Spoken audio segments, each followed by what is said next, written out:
चलिए आज हम सभी पढ़ेंगे क्लास 10 के बहुपद का सेकंड पार्ट, क्योंकि उस दिन फर्स्ट पार्ट में आप सभी को क्या बताए थे, बहुपद पहचानना है ना, कि कौन बहुपद है कौन बहुपद नहीं। ऑब्जेक्टिव प्रश्न आते हैं एग्जाम में, और साथ ही साथ बताए थे कि किसका घात कितना है ये भी पहचानना बताए थे, बहुपद क्या है ये भी बताए थे, और क्या बताए थे, और बताए थे बहुपद के प्रकार की बहुपद को कितने आधारों पे बांटा गया, तो दो आधार पे, पद के आधार पे, घात के आधार पे। पद के आधार पे क्या बताए थे, एक पदी बहुपद, द्विपदी बहुपद, त्रिपदी बहुपद बताए थे, और घात के आधार पे क्या बताए थे, एक घाती बहुपद, द्विघाती बहुपद, त्रिघाती बहुपद बताए थे। तो चलिए अभी हम विश्लेषण करेंगे एक घाती यानी रैखिक बहुपद, द्विघाती बहुपद और त्रिघाती बहुपद का। ठीक है, चले देखिए रैखिक बहुपद क्या लिखे अभी हम, रैखिक बहुपद। रैखिक बहुपद किसको कहते हैं, तो जिस बहुपद का अधिकतम घात कितना हो 1, उसको हम क्या कहेंगे, रैखिक बहुपद। तो रैखिक बहुपद का सामान्य रूप, इसका अधिकतम घात कितना होता है 1, तो ax प्लस b, तो यहाँ जो चर राशि है उसका घात कितना है, कुछ नहीं यहाँ पे दिया हुआ मतलब 1 है ना। अच्छा, जिसका घात जितना होता है शून्य की उसमें उतना ही, तो इसका शून्य, इसका अधिकतम घात है 1, तो इसका शून्य भी कितना हो जाएगा 1 हो जाएगा। ठीक, कोई दिक्कत है यहाँ तक।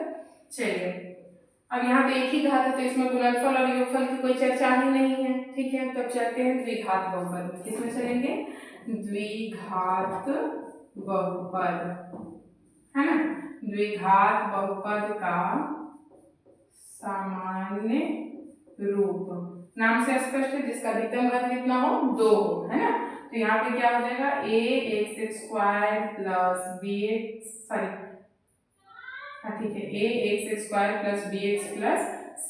अच्छा, इसका अधिकतम घात कितना है 2, कितना है 2, तो इसमें शून्य भी कितना हो जाएगा 2, और मान लीजिए शून्य एक अल्फा और दूसरा बीटा, एक अल्फा मान लिए दूसरा क्या मान लिए बीटा।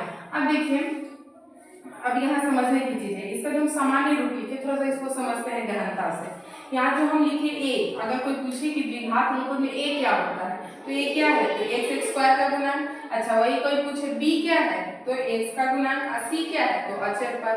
ठीक है, तो आप देखिए ध्यान से समझिए, यहाँ द्विघात बहुपद में शून्यकों का योग निकाला जाता है। क्या निकाला जाता है, शून्यकों का योग। ठीक है, शून्यकों का योग यानी शून्यक है कौन कौन, अल्फा बीटा, तो हम क्या लिख लेंगे, अल्फा प्लस बीटा। तो अल्फा प्लस बीटा का सूत्र होता है माइनस बी बटा ए। क्या फॉर्मूला है, माइनस बी बटा ए। ठीक है, अब माइनस बी क्या है, तो माइनस तो फॉर्मूला ही है। अच्छा, बी क्या है, तो बी किसका गुणनक है, एक्स का।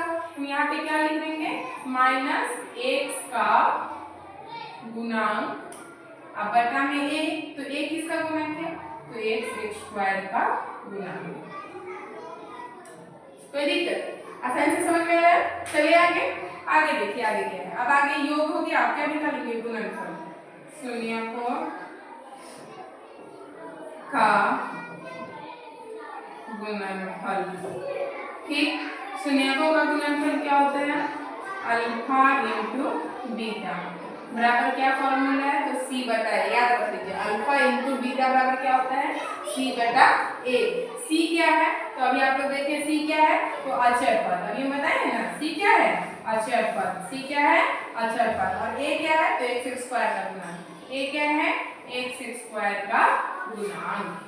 ठीक, कोई दिक्कत। अब देखिए इसमें आगे, अब ये इतना काम खत्म हो गया द्विघात बहुपद का। ठीक है, अब चलते हैं त्रिघात बहुपद में। किसमें चलते हैं, त्रिघात बहुपद में। ठीक है, देखिए त्रिघात बहुपद क्या है, तो नाम से भी इसका भी स्पष्ट है, त्रिघात बहुपद का सामान्य रूप।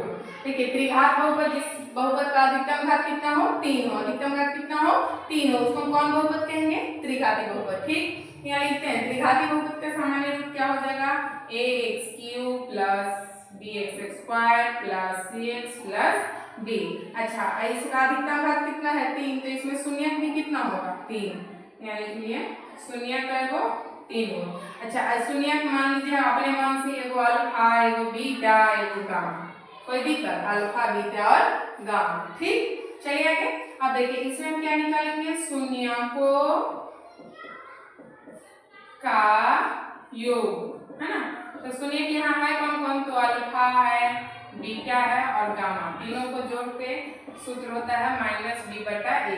अब देखिए चेंज है, यहाँ b कुछ और था, a कुछ और था, c कुछ और था, और यहाँ क्या है, यहाँ जो a होगा ना वो x³ का गुणन, a किसका गुणन, x³ का, b किसका गुणन, तो x² का, c किसका, तो x का, और d क्या है, तो अचर पर। तो यहाँ पूछ रहा है -b, तो माइनस तो खैर फॉर्मूला में ही है, लेकिन b क्या है, तो x² का गुणन, किसका गुणन, x² का गुणन। अच्छा a क्या है, तो x³ का गुणन, a क्या है, x³ का गुणन। ठीक है, कोई दिक्कत यहाँ तक? हाँ आगे चलिए, आगे क्या है, शून्यकों का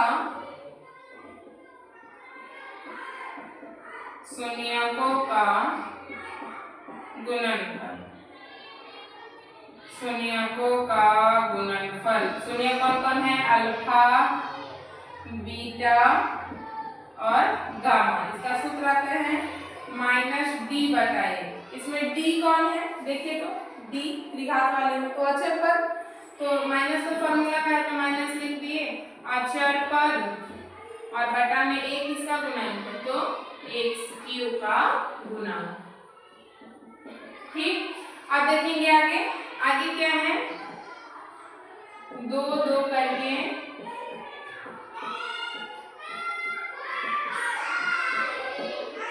शून्यकों के